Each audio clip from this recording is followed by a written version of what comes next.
Een dag, een tree. Ons droom groot en dis reg. Jim Collins sal praat van big, hairy, audacious goals. En natuurlik is dit reg dat ons dit in plek moet hê. Maar ons wil die berg in een sprong bestyg en die massiewe groot doel binne een oomblik verower. Dit werk in die praktyk nie so nie.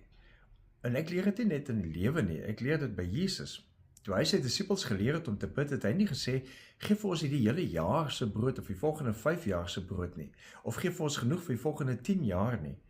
Ons lees hy sê in Matteus 6 vers 11, en hy bid dit, en dis ons gebed daagliks, gee ons vandag ons daaglikse brood.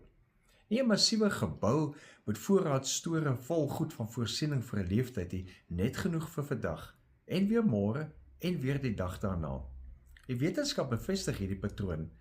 Lally en haar kollegas van die University College London het ondersoek ingestel en gekyk hoe gewoontes gevorm word. En hulle het gevind dat gemiddeld meer as 2 maande en dikwels selfs langer neem voordat nuwe gedrag outomaties voel. En dat dit 'n stap vir stap, herhaling vir herhaling proses is wat gebeur. Nog belangriker, wanneer iemand af en toe 'n dag mis, dan word die proses nie ernstig ontwrig nie. So verandering gebeur nie in een groot sprong nie. Dit gebeur meer dikwels in klein herhaalde tree. En dis presies wat Jesus vir ons Onse Vader leer.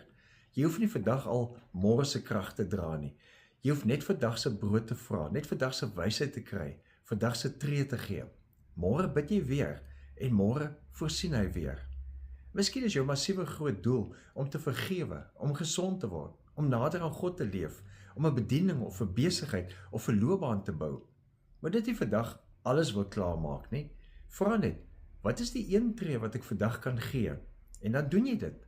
En môre vra jy weer, Here, gee my ook vandag my daaglikse brood, my daaglikse tree vir hierdie een dag. God sal voorsien. Leef geïnspireerd.